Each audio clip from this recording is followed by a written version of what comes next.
गुरुर्ब्रह्मा गुरुर्विष्णु गुरुर्देवो महेश्वरः गुरु साक्षात् परब्रह्म तस्मै श्री गुरुवे नमः। तस्मै श्री गुरुवे नमः।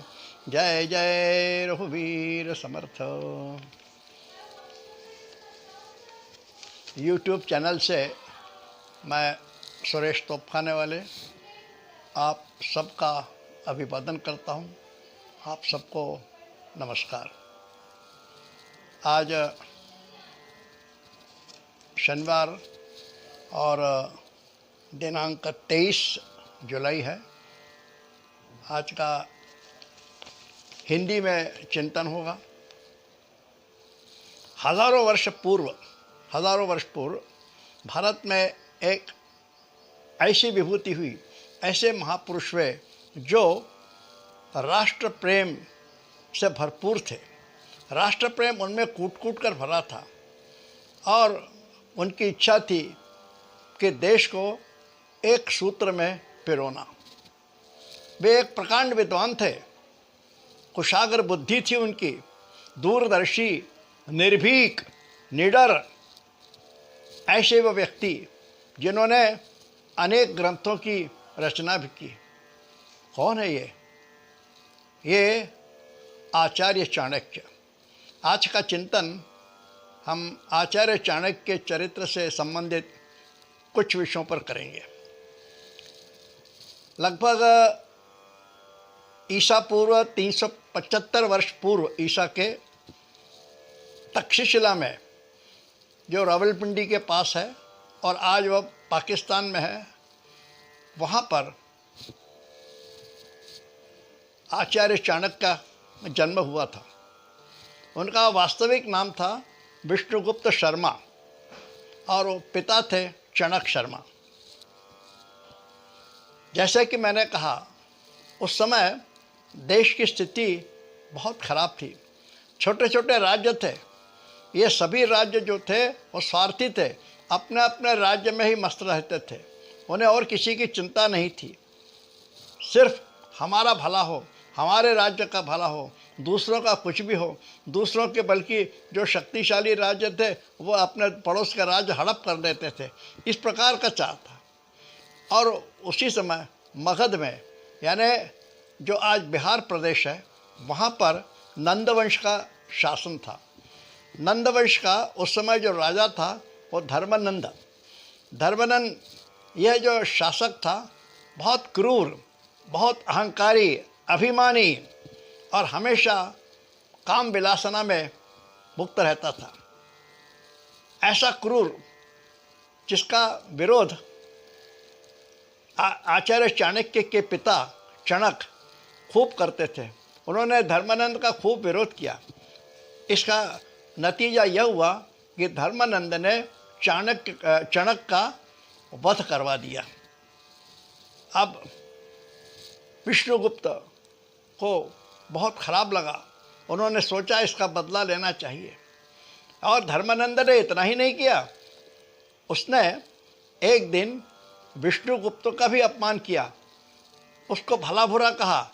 विष्णुगुप्त जरा कुरूप थे, दिखने में काले थे, कुरूप कहकर और खूब अपमान करके धक्के मार के उसको बाहर निकाल दिया।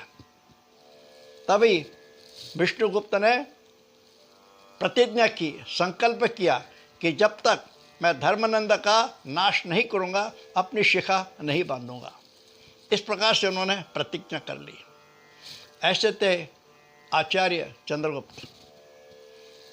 अब वो एक बार तक्षशिला से वो मगध के लिए यात्रा करने निकले। अब वो मगध के लिए जा रहे हैं।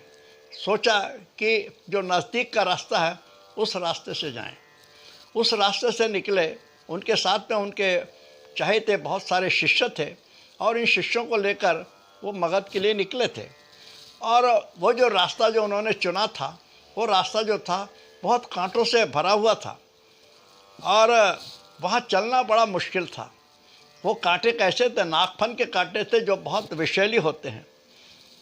तो उनके शिष्यों ने कहा, आचार्य, हम यहाँ से कोई दूसरा रास्ता देखें, ये तो रास्ता बहुत कठिन है, कैसे जाएंगे यहाँ पे, नागफन के कांटे हैं।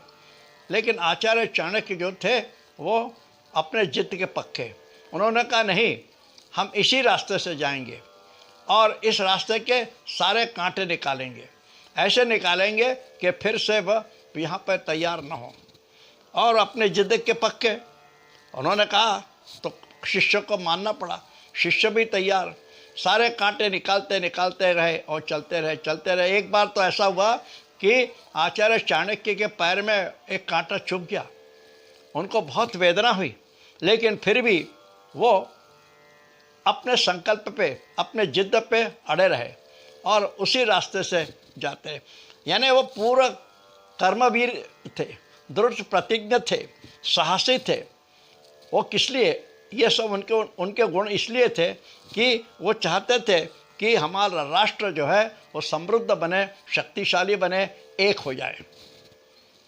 उसी समय यूनान देश का एक बादशाह था, सिकंदर के पिता थे और वो बहुत सत्तालुलुप थे और उसी के गुण सिकंदर में आए हुए थे।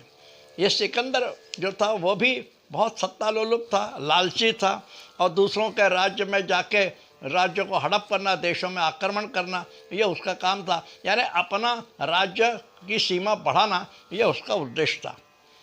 इस प्रकार से वो पड़ोसी देशों पर आक्रमण करता और उसी उद्देश्य के साथ वह भारत आया था।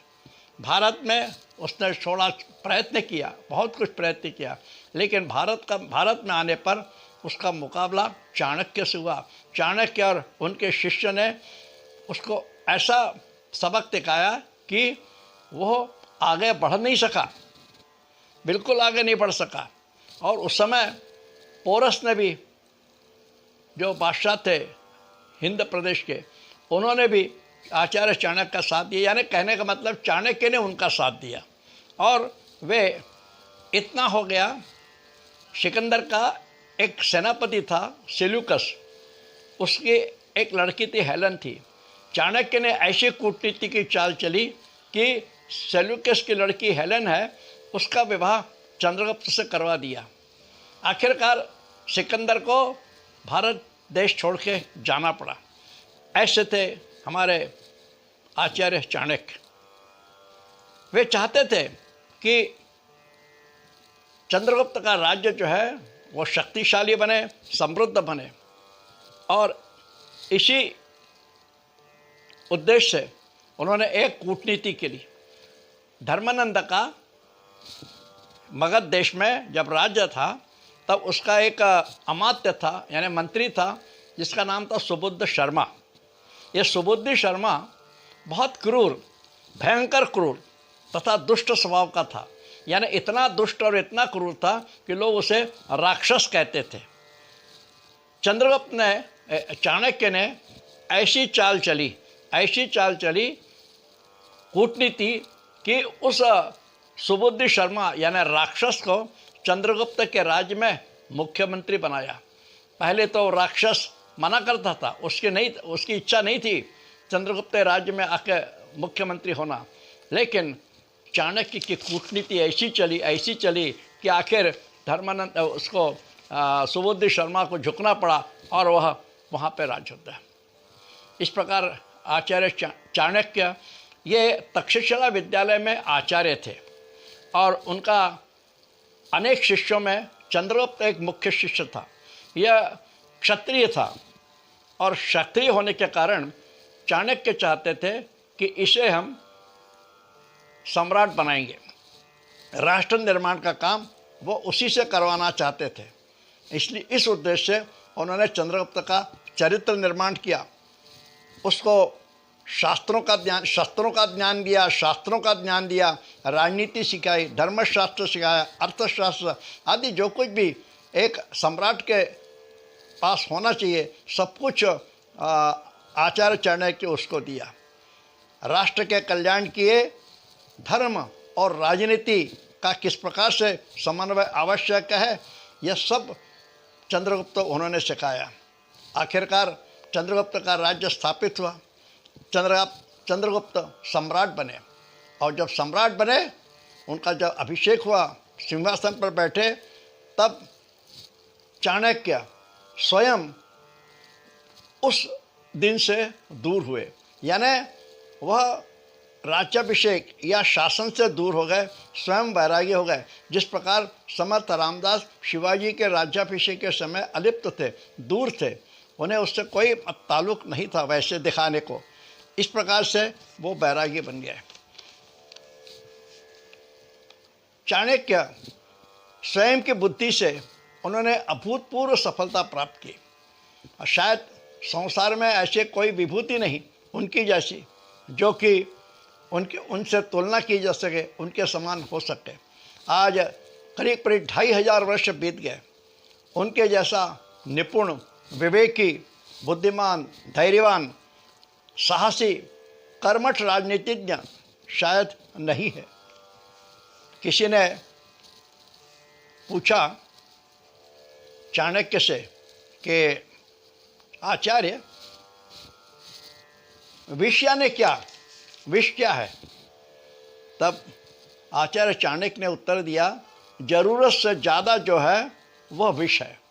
चाहे वह फिर सत्ता हो, संपत्ति हो, भूख हो, अहंकार हो, आलस हो, प्रेम हो, महत्वाकांक्षा, ईर्ष्या, कुछ भी, ये सब कुछ जब ज़रूरत से ज़्यादा होता है तब वे कहते हैं कि वह विष है। इस प्रकार एक बार राजा भोज ने आचार्य चाणक्य से कुछ प्रश्न पूछे, 10 प्रश्न थे। उन प्रश्नों के उत्तर इस प्रकार देखिए, प्रश्न भी देखिए। पहला प्रश्न है, राजा भोज ने पूछा, संसार की सर्वश्रेष्ठ रचना कौन सी है? आचार्य चाणक्य कहते हैं, माँ। माँ जैसी रचना कोई नहीं है। सर्वश्रेष्ठ रचना ईश्वर की जो है वो माँ है। सर्वश्रेष्ठ सुगंध कौन सी, सुगंध कौन सी है? वो कहते हैं, प्रथम बरसात में भीगी हुई माटी की सुगंध जो है वह सर्वश्रेष्ठ सुगंध है। बरसात में जब गर्मी के मौसम के बाद पहली बरसात होती है, उस समय जो माटी की सुगंध आती है कितनी सुहानी और अच्छी होती है। वो कहते हैं उससे श्रेष्ठ कोई सुगंध नहीं है। सर्वश्रेष्ठ मधुर क्या है? वाणी। वाणी सब में मधुर होनी चाहिए और वह सर्वश्रेष्ठ। सर्वश्रेष्ठ दूध कौन सा है? आचार्य चाणक्य कहते हैं, माँ का दूध सर्वश्रेष्ठ है। सबसे अधिक काला क्या है? कलंक। कलंक ऐसा काला है कि एक बार कलंक लग जाए कि वो धुलता नहीं है। और सबसे भारी क्या है? सबसे भारी है पाप। राजा भोज पूछते हैं चाणक्य से, सबसे सस्ता क्या है? वो कहते हैं, सलाह मशवरा। ये बहुत सस्ता है। सलाह मशवरा हम किसी को भी खूब देते रहते हैं, बहुत सस्ता है। और सबसे महंगा क्या है? सबसे महंगा है सहायता करना, मदद करना। ये बहुत महंगी चीज़ है। और सबसे कड़वा सत्य क्या है? सबसे कड़वा जो है वो सत्य है, इसीलिए तो हजम नहीं होता सत्य, सत्य को कड़वा कहा गया है। और 10वां प्रश्न जब पूछा था उन्होंने, सर्वश्रेष्ठ फूल कौन सा है? तो आचार्य चाणक्य ने कहा था, सर्वश्रेष्ठ फूल जो है वो कपास का है। आचार्य चाणक्य को कौटिल्य भी कहते हैं। उन्होंने अर्थशास्त्र लिखा था। उनके अर्थशास्त्र की चर्चा विश्व भर में है। यह ग्रंथ संस्कृत में लिखा गया। चाणक्य ने ज्योतिष पर भी ग्रंथ लिखा है जिसका नाम है विष्णुगुप्त सिद्धांत। आयुर्वेद पर उन्होंने पुस्तक लिखी है जिसका नाम है वैद्य जीवन। इस प्रकार कई ग्रंथ उन्होंने लिखे हैं आचार्य चाणक्य ने। चाणक्य के नाम पर अभी अभी डॉक्टर चंद्र प्रकाश द्विवेदी ने एक धारावाहिक बनाया था जो 47 भागों का था, और यह धारावाहिक दूरदर्शन पर प्रसिद्ध हुआ, बहुत प्रसिद्ध हुआ था।